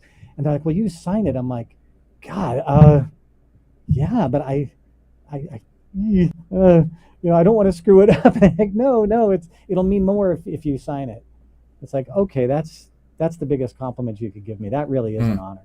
So when I do these shows, I'm the happiest little puppy dog there. I've heard people say, "Oh, you never meet your heroes. Some of these people are real jerks." If you meet a jerk there, please tell me, because I'm going to go beat the living crap out of them. Yep. These people are coming to you because they admire your work and they admire the movies and they admire your career. Shut up. That's the coolest thing in the world. Don't do the show if you're going to be a jerk, because those people, they love this and they just want to share in that little moment with you that they get. Yeesh. If you don't enjoy doing that, there's something wrong with you. Yeah, there's fans and there's people are just jobs. Oh yeah, and we know. And that's, gosh, if I started feeling like that, I wouldn't do them. Yep. Because like a buddy of mine, this guy Lee Waddell, we've been friends since we were little kids. He was Ghostface in the first Scream movie, and he's the guy that kills Drew, and he's the guy that kills Henry Winkler, and he did Scream 2 as well. And he does these shows, and people are so blown away. And he's like, "I was wearing a mask. How would you even know it was me?" But now that they do, he works every weekend, any weekend he wants to. And he does these huge shows. So he'll be like, like at an LA Comic-Con. And he's like, no, you'll get in there, as people get to know who you are and they see your body of work, they'll be more interested as stunt people become a little more of a commodity that people are interested in. So, so like I said, if you guys want to follow me on Instagram, that'll show you where I'm going to be. I'm hoping to book some more shows. You book these things like a year out. I didn't realize. So a lot of times when I started, telling people I wanted to do shows, they're like, "Oh, we can get you in March." I'm like, "March of next year?" Yeah. They're like, "Yeah." I mean, because all the big names go fast, and so I'm a little more of the middle of the road kind of celebrity, if you want to use that word. And so they'll come get me much later in the list. But I really enjoy it. Like I said, just sitting and talking movies all day long. Oh my gosh, talking TV series and stuff like that. That's how we and started. if I can tell you something you don't know, then you're like, oh, I love that. Yep. I'll have to tell you my Will Wheaton story, just so you have a Star Trek story. Oh yes, please. So we're doing the one that was called Justice. They go to the planet where everybody's blonde and kind of smoking hot, and one of the lines is that these people make love at the drop of the hat, and so Will is walking around, and there are some very attractive people, and so he's got a hat, and he just keeps dropping it all around the set. Come on, man, let's go. Yeah, dropping a hat. It's like he was like 16. He didn't know that was just an expression, but it was very funny because it was like, give it up, Will. Not going to happen today, But it was just one of those things. He was just such a kid, and and everybody was so scantily clad that it was just, a good day on set, Like to be working in wardrobe that day. I was just like, well, I'm wearing a sweater. Not the same. William, but Will was just a good kid. We happen to have Admiral Bran Stimpson from Starfleet the International Starfleet Association. He is with us here. Bran, this is William, who I think you may have heard was a part of the Next Generation, was a stunt double for Will Wheaton. And I just heard him talk about that wonderful, episode there that, you can't forget about, or can't step on flowers or you're going to die or something. Yes. Yeah. In fact, what happened in that episode, I get, that was a when he was episode though, right? And when you watch that, count how many seconds that ball is in the air. I don't know who threw that ball, but he must have thrown it from another continent. That ball's in the air for at least a good 25 seconds. And then, we have the diving catch. I was in charge of the diving catch into the planter. And then there's a little altercation between, let's see, I'm trying to think of who it was. It wasn't Worf. Somebody, they try to take Will away, and the guy throws him to the ground. I think it is actually Worf. If I remember right. That was my stunt. It's been a while since the worst first season of Next Gen. I will admit that, but it was really the best one. Maybe Yar. if you ask me. I think Bran, you should consider making William at the least an honorary member of some sort, just like the 501 does. Just my two cents. I think it would be kind of cool. An IFB is willing to sponsor and whatever needs to be done to get them in. So you let us know, and IFB is behind it. So I would be totally into that. Yeah, absolutely. We can definitely do that. Excellent. Well, William, it's been a pleasure to have you here on IFB, and hopefully we can have you back. Open door policy for you if you have another book coming out or whatever you want to come on and chat it up with us. We'd love to have you. Oh, this has been so much fun. So much fun. Yeah, I love that you guys do all the different genres. I didn't have to just try to, because people will say, hey, we want you to talk about Nightmare on Elm Street. It's like, which one? I got to go watch that thing. I haven't seen that thing in 35 years. So what happened? I go back and I look for them like, what did I do? What did I do? Oh, God, is that me? or they get real technical. Like, okay, so in this scene, you're playing the stunt person, and the what was this thing over here on the right-hand side? I don't know. Yeah, what was the percentage of charged of dilithium crystals in that episode? Because it seems entirely improbable that they were down to 14%. Look, I just fell through a planter.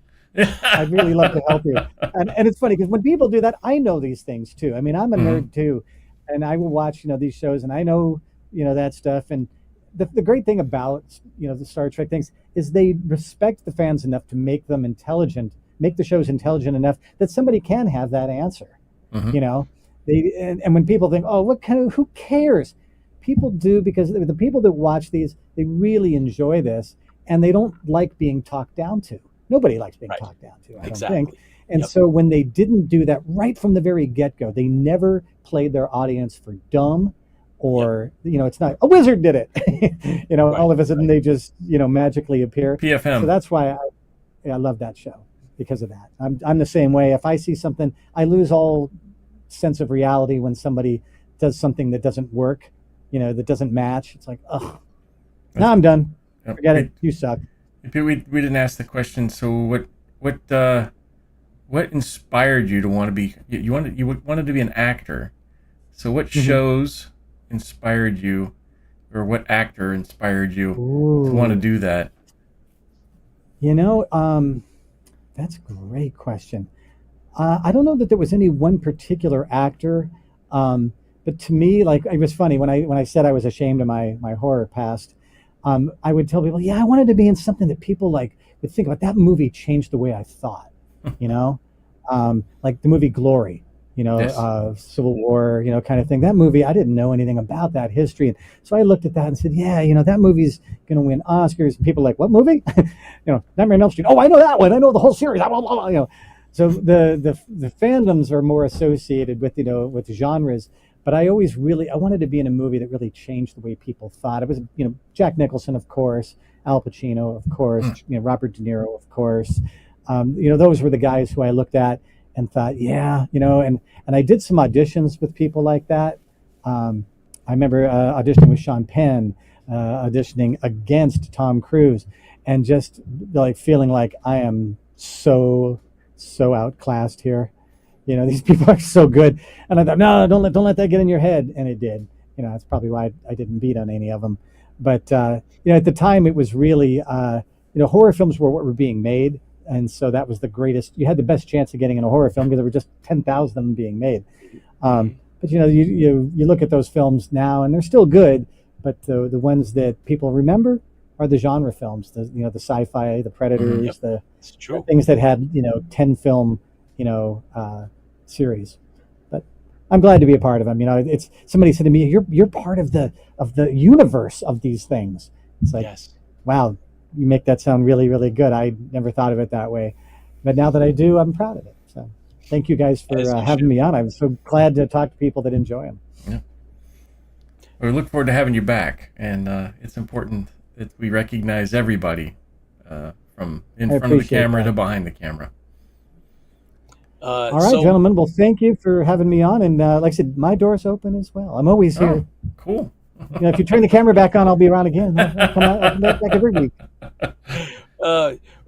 William, this is a toast to you and things you've done. And we appreciate you being a fan as well. So here's to you and all the best. Hope to see you soon. Thanks, guys. Thank you. Take care, everybody. Thanks for tuning in. Bye. Awesome. That is so cool. And next time we're going to drop some names because we've had some other stunt people on. Yeah, I can't remember her off the top of my head. I can't remember her name. There's a whole. They maybe work together for all we know. Yeah, there's no question about it. It's a small world. Mm-hmm. Great interview. Thank you, William, from Lola, and from Professor Eric Patton. Thank you. William, if you're still listening, a lot of our regulars are asking that if you get the opportunity, please consider going to Dragon Con in Atlanta if and when it comes up. But I think it's up to us, guys. We, the fans, have to let Dragon Con know. Mm-hmm. You guys know that I'm a Stargate Universe fan, and I've followed some of them on their blogs and websites, and what they'll tell you is you need to let the conventions know specifically who you want to see, and the more interest there is from the fans, the more likely it'll be that they'll reach out to somebody. So keep that in mind, and it would be great to get them. Paul, of course, great interview. Yes, Susan as well mentions great interview. It's phenomenal. John 1, thank you for setting that up. And I believe we have our very own Admiral Stimpson, who's briefly on. We introduced him to William Perry, and there he is. Bran, how are you? Doing all right, guys. How are you two doing? Good. Better now that Discovery's over. Oh, stop it. Right, Bran, it had its moments. Cylons in it, it's okay. You'll survive. It's all right. This It would have been ended better with well. silence. It ended well. Discovery It ended did well. really well, actually. Yeah. I think it Yeah. went out really well. I mean, to have to go back after filming a season and then wrap up the entire show, you Yeah. could see there were some problems there. But I mean, that's how that works. So, but I think I literally think the acting was almost the best I've seen in any of the seasons, and kind of actually was sad that it went away because like I thought they finally hit a stride. Their characters came into being and stuff, and then it's over. So kind of the way that works. Like Enterprise was the same way, right? Enterprise finally just hit its stride, and they were like, Yes. "You're gone." So That's too bad. Yep. it's the way it works, right? So brief us, bring us up to speed on what's going on, and also I want to talk a little bit about Starfleet. So do your thing, and then I'm going to talk about Starfleet, the association, of course. Oh my gosh, he's got a bunch of questions. I better get ready. So in the Star Trek universe, things are, I guess, a little quiet right now. Obviously, Paramount Plus is still up on the auction block, I guess we'll call it. Almost got bought by Sony and then didn't, and almost got bought by, gosh, I just forgot the name of the company, but didn't. So who knows what's going to go on there. So that's still kind of a big thing, and nobody knows what's going to happen. So I think that's right now why a whole bunch of stuff is up in the air. We also have the mouse is season going to get 2. it. Well, probably. Like, come on. The mouse already owns everything. The mouse doesn't need to own Star Trek. Hopefully not. Because, I don't really want that, but that's okay. And then Prodigy Season 2 is coming out in just a few days on Netflix. Of course, they bought it after Prodigy was canceled by Paramount after they finished production in almost finished production on the second season. Figure that one out. So that'll be coming out July 1st on Netflix. We're not sure if that's going to be the entire season in a drop, half the season in a drop, an episode a week in a drop. Netflix hasn't said, so who knows? And then, of course, the Star Trek just won a Peabody Institution Award a few weeks back. That's pretty big news. Patrick and Todd Stashwick and a whole bunch of people, including Scott Bakula, was there, which has caused a whole big rumor mill of whether Scott's coming back to Star Trek or something. So there's that. Obviously, the Section 31 streaming movie, TV movie, what are we calling it now, is in production. Some of the actors actually were at the Peabody Award celebration too from that. So that's kind of cool. And that should be coming out probably next year, I would imagine. Of course, we're still waiting for the final season of Lower Decks to come out and the next season of Strange New Worlds, which was again renewed for another season. So we'll get at least 2 more years of Strange New Worlds. And that's pretty much all the TV Trek. Obviously, the comic books are going like crazy. September is a big thing for IDW, who does the Star Trek comic books. So they're going to do a big crossover comic book event. And of course, there's always the books, or the beta canon, as most people call it. Those are coming out like crazy, and some of those are really, really good. And it's really cool because long time ago, the books were just kind of all over the place. They weren't planned out. They weren't connecting to the shows or each other for that matter. And a few years ago, I got to talk to Dayton Ward and I'm going to forget his name, and his buddy, whose name I just forgot. And actually, Simon and Schuster and Star Trek got together and planned out how those books kind of go together. So there's now kind of a book universe, if you will, of the book. So that's kind of cool to have that kind of canon as well. So that's kind of the Star Trek world, right? I mean, that's about it.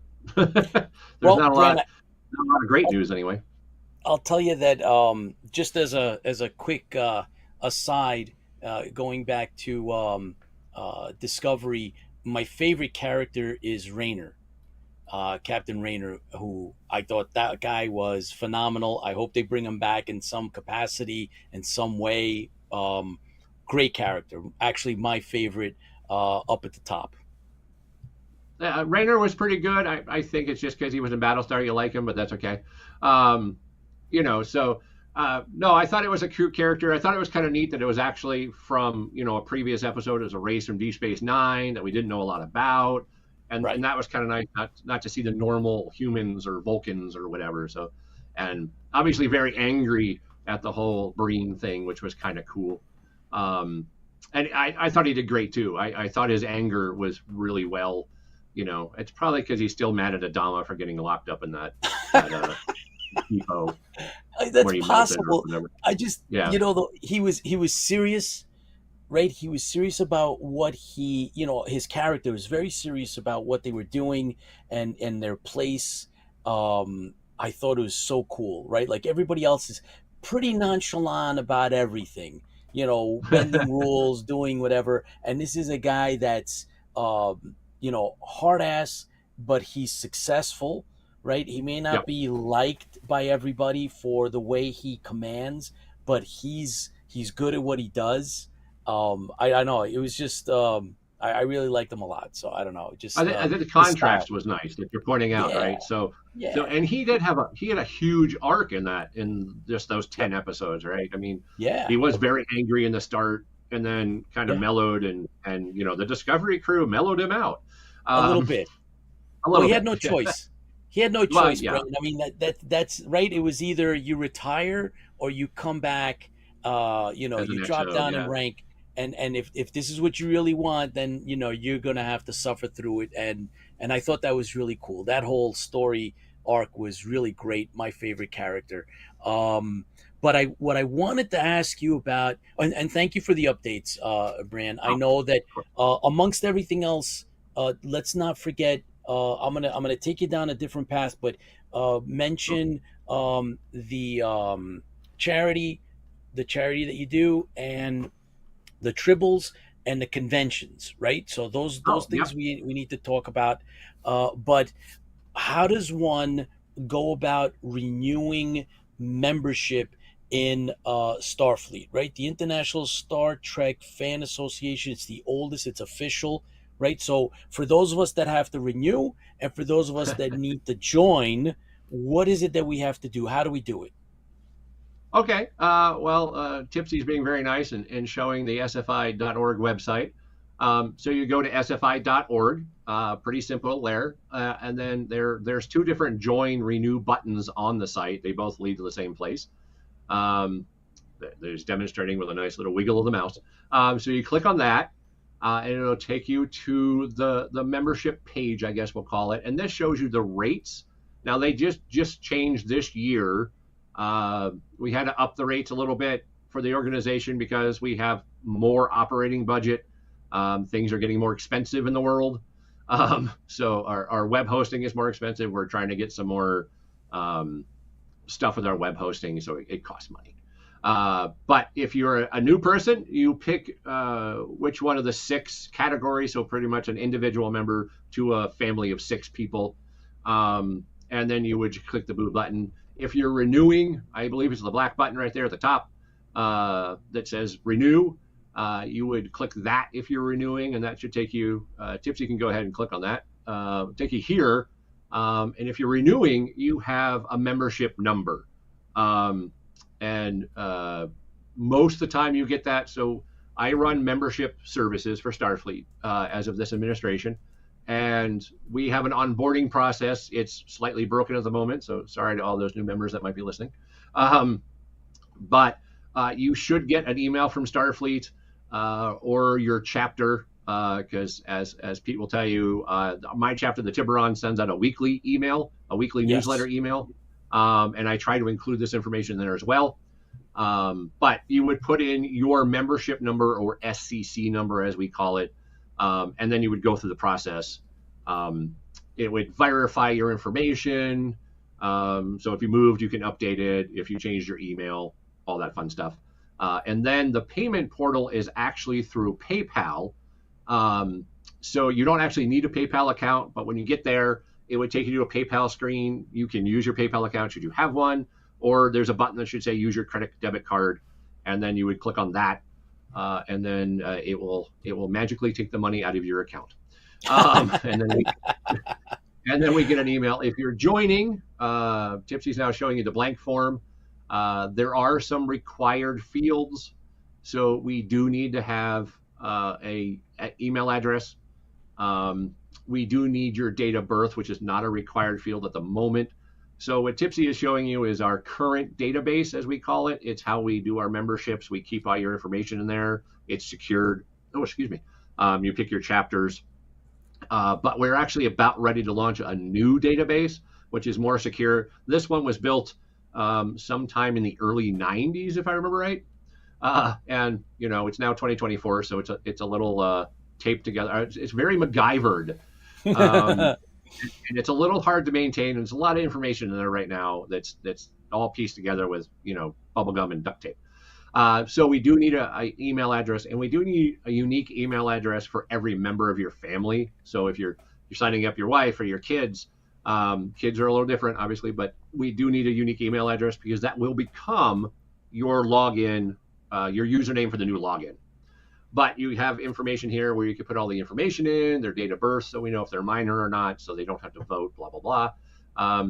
There are donations, which I think is where Tipsy is. I don't know, it's a little small on my screen. Yes, but we do have a scholarship fund. So Starfleet does sponsor a scholarship fund, which comes from the funds from the members and other fundraisers that Starfleet does. And we do give money to members and non-members. Actually, there's now a non-member scholarship that you can apply for STEM and STEAM, I think are the two. So this is how you would donate to that. And we also have a grant nowadays for, we understand that, you know, the world is kind of a crazy place, and sometimes you might not be able to afford your $10 or $15 to be a member. So we have a membership grant that you can apply for. And then, you know, if you're having a rough time, we can help you out with that. And so that's the membership. And then you hit submit, and again, it will take you to the PayPal payment forum. And then a whole bunch of stuff happens in the back end that my team does. So in theory, we process your membership within a few days. You should get an onboarding email in a week or so. Like I mentioned a minute ago, that's broken. We're working to fix that. And then there's a whole bunch of new stuff. We're trying to launch orientation stuff to help new members, you know, to understand the organization as a whole. So bunch of very stuff. Cool. Very, very cool. Bran, thank you so much for taking the time out. It's a worthy organization. It's the oldest official Star Trek association. It's been around for 40, I don't know, 30, years. 40? 50 plus years. We just turned 50 at the end of May. The official date was May 26, I think, 1974. So it's 50 years old now. Incredible. Did I say that right? I said that right. I had been. It's been great. I was a member back in the day. Around the time of Wrath of Khan, I joined for back then, and it was a slightly different organization. It's grown, it's gone places, it's doing things, which then brings us to charity work that a lot of the chapters are involved in, and conventions. So tell us a little bit about that before we wrap up. Sure. So, you know, if you watch Star Trek, you know, Gene gave this very utopian, well, if you take out Discovery and Deep Space Nine, but a very utopian world, right? Where we all get along. There's not homeless people. There's not starving people. There's not people who care about color or orientation or all that stuff that we care about today. So a lot of the groups have kind of gotten together on their own. My group, the Tiburon here in Colorado, is very big into charity work, whether that's helping at the local homeless shelter, helping clean up canals and parks and stuff, rivers and all sorts of stuff like that, to what we do at conventions, which is called Tribbles for Charity. And we make way too many of these little fuzzy buddies, tribbles. They don't squeak, they don't move, they don't do anything, but they do, the donations that cover the tribbles do go to charity. This year, the Tiburon is doing the charity for the Suicide Prevention Coalition of Colorado, or SPCC, because late last year, the Tiburon was hit with a couple of members that unfortunately decided that they needed to take that step.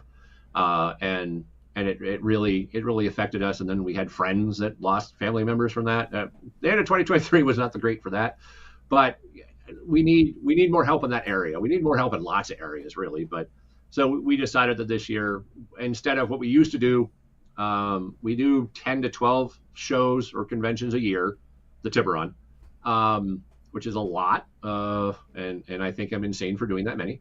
But we used to do a different charity for each show depending on the location, what the show was into. One of the shows that we really like doing is Fort Collins Comic Con up north in Colorado, and they always have their own charity, which I think is great for a convention to have its own charity. And so we support that one, which is another. Actually, this past year was another suicide group, prevention group, up north. And actually, we're working with a new convention down south in Colorado that really likes the idea of sponsoring a charity as well. So there's the community is just all in on this. We made the most we've ever made tribbles is 400. This year we did not reach that many because we all have lives that are too busy. But I think we're about 250 to 300, which not a big difference, Billy. But and then the big convention here in Denver is coming up in a few weeks. Fan Expo Denver is starting July 4th because, not a holiday or anything. And it's 4 days. It's Thursday, Friday, Saturday, and Sunday, which is an extra day. But it's in downtown at the convention center here in Colorado, and it's where we will be hopefully selling out of the little tribbles. But the Tiburon's been around it will be actually on the second day of the convention, around for 19 years as a commissioned group. There are about 230 chapters of Starfleet around the world. Not all do charity work, not all do the same charity work, but a lot do. And I think that's the way that we can take our fandom and kind of give back to the community, because that's kind of what Star Trek's all about. It's about family. It's about community, and that's kind of what the Tiburon does. My website is really out of date, so sorry about that. But we're working on it. But there's some stuff that I want to do with it. But yeah, we do. I mean, Tipsy's showing right now like all the regular events we do. We have a monthly social where we go out and invade a restaurant and eat way too much food. We have 2 types of meetups for the members or interested members for that matter, where we have a virtual every other month and an in-person every other month, because we like to get together. Matter of fact, our in-person is this Saturday at the library in Centennial, Coble Library, where we'll go over con preparation with the members that show up and talk Trek to whoever's there. And it's this library has a stage and a theater. So, and that's what we reserve, and we'll watch episodes of Star Trek and do it MST3K style and make fun of them all the way. I might put on Justice now and be like, hey, I just met that guy that falls into that bunch of flowers there. But yeah, no. So, it's all about community and family. And the Tiburon is currently, I believe, still the largest Starfleet chapter, with just shy of just right around 200 members. We bounce around that number quite a bit, but that's about where we are. It's a lot of members, but it's fun, and we do stuff. Like I said, we do a weekly newsletter. There's a trivia contest in the newsletter. We have a NASA section of the newsletter just to keep up on real science stuff, and we just have a lot of fun. That's cool. Bran, James McCoy, who is a big IFB fan, supporter, friend, says hello. He's a fellow member, and he's in Region 1, and I know that he holds some type of position. He's mentioned it before, but he sends his best.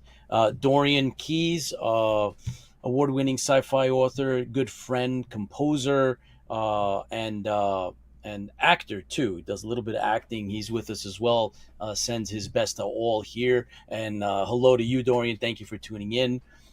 Bran, thank you for everything that you do and the support here that you come and you brief us and you share all that cool Star Trek stuff with us. We really appreciate it. One of these days we'll see you. We'll be back in your neck of the woods, and we will attend the con again. We had such a good time meeting up with you that time. But till then, here's to you and to Star Trek. I got my Captain Kirk There you glass with me There tonight. you go. That's right. So here's to you, Bran, and to Star Trek. So all the best. Thank you, guys. Thank you for all you guys do. Because and William mentioned it a few minutes ago, but you guys cover all the fandoms, and that's really cool because it's nice to, and we all get along. We all do. I mean, Oh yeah. I'll be hanging out with the 501st in a couple of weeks when we're setting up and we're complaining about how hot it is and how hard it is to set up for a convention. So we'll all be together. So we all love each other. So thank you guys for all that you do and doing the show and stuff. And I always have fun coming on and hanging out and talking Trek anyway. So We thank you really much. appreciate it. And don't forget, if it's at all possible, let's try to get William into make him an honorary member, and Yeah, so we the can definitely cost do that. will Hit me look up on into that, okay? Facebook to remind me because I'll probably forget since I'm getting ready for convention stuff. I got Okay, tribbles to fair make. enough. Fair enough. Inhaled Good night, too guys. much of the synthetic fur. Yeah, that's probably it. This might be dinner actually. I'm thinking. I don't know. Have a good one. Thanks so much. Yeah, have a good Thanks a one. lot, Brad. Take care. All right, very cool. So, guys, we brought you I mean, come on, how cool was it that we had a actor, stuntman, and writer who's a fan and has been in so many. William Perry's been in a whole bunch of different franchises, right, Chris? I mean, Yeah, stuff we grew up with. So Predator and Wow. Nightmare on Elm Street and Elvira, Lost Boys. I mean, Star Trek Next Generation, all kinds of Elvira stuff. was, yeah, I can still see the ending of Elvira. So if you haven't seen the ending of Elvira, you'll know what I'm talking about. But you need to go check it out. That was the Good best stuff. ending ever, and especially then, for a of young course, kid. young Young boys, And, that was the best ending of them all. Yep. and then we had Bran come on and give us our Star Trek update, and so it's really cool. And all of you guys that are watching, thank you very much. We had all our cast of regulars. Dorian, you like my T-shirt? This is probably something that we should Start consider selling putting or out something. there. Yeah. I think we probably will at some point. And remember, guys, July 20th, we are we are guests at the Minicon in Long Island, New York. So if you're available, if you're around, guys, please come out. Let us know that you're coming. We'll be doing live interviews. Tipsy Toaster is scheduled to be there. John One is scheduled to be there. I was twisting Dorian's arm to see if he can come out. If he's like everybody else, has a lot of commitments. Not only our time here with us, but if he can, he will. And it'll make it even better. So we'll be broadcasting live various interviews like we usually do, recording interviews. We'll have a table there. We'll have a setup. So we're looking forward to that as well. So, Tipsy? That's it. We're getting out of broadcast range, and we've gone way past the outer marker. We have. Here's to you guys. Fans fuel the fleet, right, Chris? That's it. And keep the thank faith. you guys. And if you want more Battlestar Galactica, the last interview I did with Mr. Chris Fian, you guys got to check it out because we got a lot of cool Battlestar talk on that one. So That's it. All right. Here's to all of you. See you next Thursday. take care, guys. Thank